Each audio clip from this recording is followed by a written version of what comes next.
It's actually really great to be here today in this sort of merge of audience, like artistic and more entrepreneurial-minded people. And actually, when I was walking in the audience here today, it reminded me of a story I experienced not so long ago, sitting in a car on a highway with the director of one of our main material manufacturers working on a large-scale interactive public artwork. And sitting in the car, I was telling him that the curators of Tate Modern London would come by next week to our studio and I would show them our projects. And as you can imagine, I was quite excited about that. And he sort of looked at me in a complete state of shock. It took us a couple of days, actually, to figure out that the word curator within the art world means someone who makes an exhibition, who moderates. But within the business world, it means the person who knocks on your door when your company goes bankrupt. So in his world, I was going bankrupt and was actually enjoying it. So it just shows that these days are sort of crucial to create a collective understanding and maybe, even a collective language. Apparently it's necessary. Ladies and gentlemen, since I'm the last speaker and since Reinier did such a great Utopia job, I'm going to sort of plug into that. I think today is very exciting because we live in a world which is sort of shifting from analog to digital, in which technology is playing this huge part of who we are as human beings, how we see ourselves, how we connect to other people, how we perceive reality. And when I talk about technology, I don't necessarily mean something which is sort of hidden inside an iPhone or tucked away in a notepad. No. I'm talking about social technologies, a la Facebook, a la Hives, a la LinkedIn, in which tech is used more and more to create, to mediate, to communicate, to interact. There might be a time that our social identity would have been based on which side of the Berlin Wall we would have been living, east or west. But maybe today, within this relational network, it's more and more about how fast is our modem, how many Facebook friends do we have. And within that concept, I truly believe that this technology will not stay within the screen, but gets out of the computer screen, and is slowly but surely already embedding our walls, our doors, our body, and our environment in a way, our urban landscapes. And sort of with that idea, I created my own studio 4 years ago, Studio Roosegaarde, a lab for art and technology projects, a team actually of 10 great people, partly software and electronic engineers, and material and designers working on a series of interactive landscapes. And we use tech on one hand to create poetry, so we build it ourselves. This is our own little microchip embedded system. You flash the software in the big chip there in the middle, and it's up and running. So we master it so we can play with it. But in the end, it's not about technology. It's what you can do with it and how to create an awareness and how to create a poetry with that. And, it's in a way to show how this new world is looking like. And this may sound sort of sci-fi, but it's not in a way. Like the same way, like this is not realism. It's not. The famous painters, the Dutch painters, the Ruisdael and the Koekoek, were making these kind of paintings to show that reality was shifting, the influence of city and people on nature. Actually, a lot of them made Italian landscapes, but it's a fact that they never left the Netherlands. It's not realism, it's about shifting realities. This is our reality. Welcome. June is a piece that we did 3 years ago, which is actually a landscape made out of hundreds of fibers which react to the sound and emotion of the people walking by. And we got really interested in to use technique to participate in a way, to make people sort of part of their surrounding, of how the world looks like. And on one hand, I want to have some sound on this one, please. Yeah, thanks. On one hand, June is a mirror. It sort of walks with you, follows you when you walk by. But on the other hand, it has a mind of its own and will always trigger you to do something different. Like here, the kids, pedestrian Maas Tunnel here in Rotterdam 2 years ago. And slowly but surely, the artwork is like getting quiet again from all the noise. And it always tries to interact new types of behavior in a way. I also like that it's tactile, that you can touch it. So here it tries to mediate between people. It fails because they don't look at each other. But in a way, we always try to provoke these kind of social interactions. And this was really interesting, to make architecture or space not as a sum of walls, doors, and windows, but to open it up in a way. And the highest form is, in a way, is when it becomes intuitive, when people feel it's not an animation, but they can be a part of that. The nice thing actually about June was that it sort of became a hit in the new media scene, and it started traveling around the world. And we got a lot of offers to exhibit it in many exhibition places. And I always promised myself to not copy-paste, but to copy-morph, to learn what we have learned from people, upgrade the technology, make it more intelligent, make it more intuitive. And at the same time, we learned, we learned of our visitors, the good and the bad things. I got these phone calls of wedding couples coming by, wanting to have their wedding photos taken there. And I said, yeah, well, of course, like you can do whatever you want. And then they start to send me these images in my inbox. And on one hand, I sort of hated it because it's complete kitsch. But on the other hand, I loved it because it took me a couple of days to realize I agree, but I loved it because it's their moment. It's about personalization of space, about customization. And this is the stories that the guards, I live nearby still, tell me of how a dark, sort of scary tunnel with a lot of guards and cleaning people suddenly transformed into these wedding couples coming in, coming out. It just shows that what artwork can generate can be as interesting as the piece itself, and that's where the real magic starts kicking in. So it starts to travel, and we became very fond of our Dutch pragmatism. We built dikes, for God's sake, so it's like we like to be pragmatic. So Dune is a modular system of 1 meter by 50 centimeters, each with industrial plug, microchip, and sensors, 10 meter in a crate, and we ship it. And we became interested in storytelling, in a way to create different scenarios in which the visitor could be a part of that, like Dune here in the Dutch Media Art Institute in Amsterdam, or here in the Harry Potter castle in Durham. It took us months to get the license, but playing with this old and the new. And every time Dune evolved, we learned of what people anticipate, what we wanted to tell, we updated the software, and it became more intuitive and more intelligent. And also, it changed the scene, from a sort of gimmicky, like feedback loop, to really that people could feel it's a new way of social interactions. This was in Tate Modern. But the most amazing things which I experienced was the social interactions.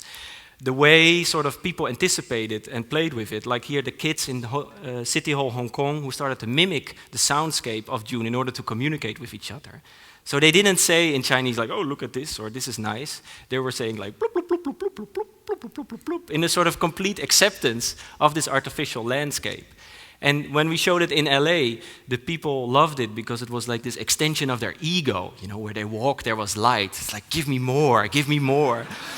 And when we showed it in Slovenia, where there was a dictatorship not so long ago, people sort of felt attacked in their privacy because the walls had ears in their time, and suddenly you have this piece reacting to you. So they were not amused, which we found really interesting. And so that triggered me a lot while I was sort of chaperoning the piece with me. And one day, we finally got the call, which we're always waiting for, to actually place it somewhere permanent, to go for the smaller, smaller intimate interaction. This is 60 meters of Dune in Rotterdam, right here. You can take the car tonight and go there. In the neighborhood, the Esch, like 10 minutes from here. 60 meters besides the River Maas. I'm just showing you a movie, where we sort of put all the experience and technologies and social interaction we experienced into one big piece. And what was really nice about it, that the people of the neighborhood, they really wanted that for such a long time on this old dike. And they have been fighting and working together with the municipality in order to make that happen there. And here we go again. So like, it walks with you, but at the same time, it has a mind of its own. And we really took these 2-3 years of traveling to make it this intuitive. Here it's sort of waiting, and then slowly it's catching up. And what is interesting is what kind of social interaction does it create. For example, the Scapino ballet dancers use this setting, because it reacts to the motion, to rehearse. So every Saturday evening, they go there and dance in order to test their movements. So you can imagine that suddenly these neighborhood people have all these dancers, it starts to generate new types of life. And I'm interested in sort of merging this nature, people, and technology into one landscape, the tactile side in a way. We're interested in sustainability, so let's put our money where our mouth is. So we gained a lot of experience of sustainable dance floor and made it in such a way that 60 meters of Dune only uses 60 watts. So we literally, we just took some street lamps off because we had to have it dark anyway, and we tapped it off and it's up and running, which makes it, like a tactile and a poetic piece, but also an innovative. I think you cannot talk about future or about interactivity and not put this thing in, It's just a way of thinking, a new default setting. And so we have, thought about how this new interactive, sustainable world will look like, and made like a series of artworks, like flow, hundreds of ventilators which start rotating when you walk by, playing with these fields of transparency and artificial wind. I'm going to sort of go through this in the City Hall of The Hague, also place it in the middle. And actually, it was interesting to see that people would need something in between each other to communicate. They need an interface in order to have a dialogue with someone else. Sustainable Dance Floor, a crazy project by 2 entrepreneurs in Rotterdam. And we got interested because suddenly sustainability was not about don't do this or don't do that, but about activity. You're not showing a fact sheet to a Bacardi chick. You wanna keep her in the process. And we played a lot. Can I say that? I can say that. Yeah. Yeah. Okay. Yeah. Hey. I'm the last speaker. What can you do? So we played a lot with this idea of lighting. So the more you dance, the deeper it gets. So you see on the stop part, there's not so much activity. So it's also about information, but also, making things that people can be a part of. And liquid space, a space which physically becomes bigger and smaller, here placed in the forest at Oerol, changing from light while people are more interacting with it. And again, the wedding couples came and started kissing each other beneath liquid space, like a sort of digital mistletoe. But it shows that technology.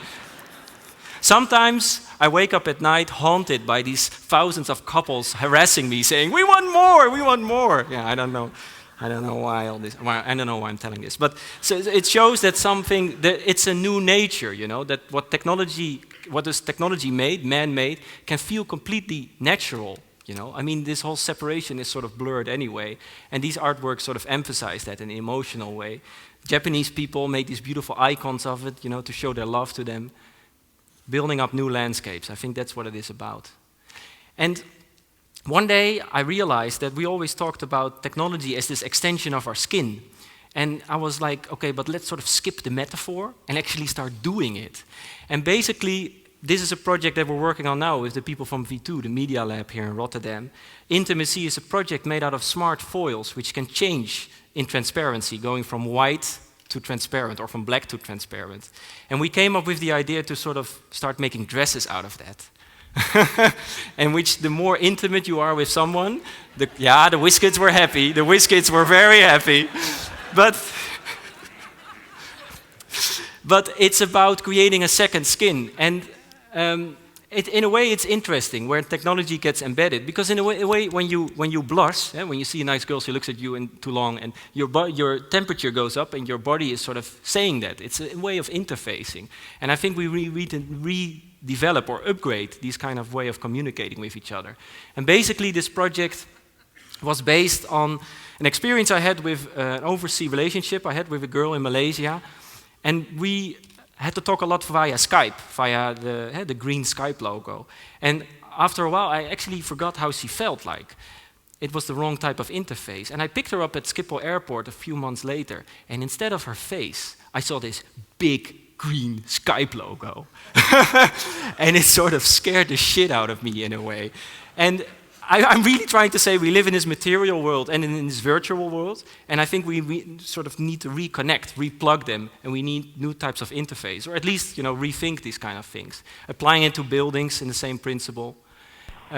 This kind of foil that we stole from NASA in order to move towards more an organic environment, which you heat, it sort of folds open. This is actually what we're working on quite now. It's a project called Lotus, making these walls which sort of fold open when you walk by. Also playing with this idea of hiding and showing, and is currently sort of further pushed forward towards an architecture setting.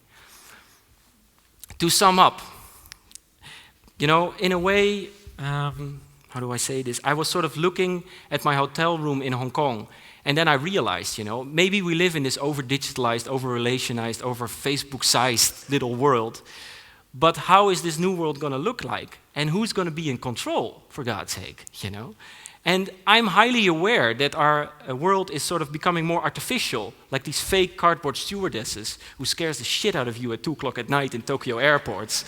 And our world is becoming more proactive, It's starting to talk with us in an analog way, saying like, recycle this, recycle that, yes, yes, no, no. And I'm aware that technology has always been a part of our society, in a way of how we see ourselves in a cultural way. And technology is right now is getting out of this computer screen and starts to get embedded, like these toilet seats in Tokyo with 35 different kind of programs, including remote control with batteries. Why do you put technology in, in a toilet seat? I don't know, but I still like it in a way. And all this sort of may sound sci-fi, but it is not. You know, 100 years ago, in 1896, the first escalator was invented as a gadget. People paid for it to go up and down. Now, if you go to the metro here in Rotterdam, and this is filmed here in Rotterdam, like you enter, it picks up your direction, and the escalator goes through with you. It's an extension of who you are. You don't really know how it works, it doesn't really matter, but it's a part of who you are.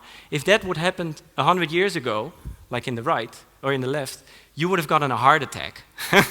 But now, if the escalator doesn't work, you know that feeling that you have in your legs when it doesn't work, you know that? That sort of didn't exist 100 years ago. And I think that's where that's interesting how this new nature in a way sort of occurs. Because I don't want to live in a world which is surrounded by objects invented by some bold guy in Silicon Valley, you know. I think this is something we should do together. I think the next revolution should not be a technological one, but a social one. It's something we should do together. And you know, saying that innovation and sort of new technology will make us better humans is saying that because we moved from black and white to color, to LCD, to plasma, to HD, to 3D television programs, actually gave us better television programs in a way, you know? Like, what are we talking about? And I think this is where sort of the magic starts kicking in. We're finally in the state of co-control. So while you're walking through Dune in the Ash and getting your interactions of light and making the artwork more intuitive, or while you're dancing on a sustainable dance floor and literally feeding the system with your electricity, creating new types of interactions, or while you're typing your name into Google and getting the information that you want and at the same time helping the system of paging and ranking, we together, right now, are building up this landscape. But at the same time, in a fuzzy, fucked up, poetic, slightly disturbed little way, this landscape is also making us. But let's make it this time an extension of our collective human skin. Thank you very much. Thank you.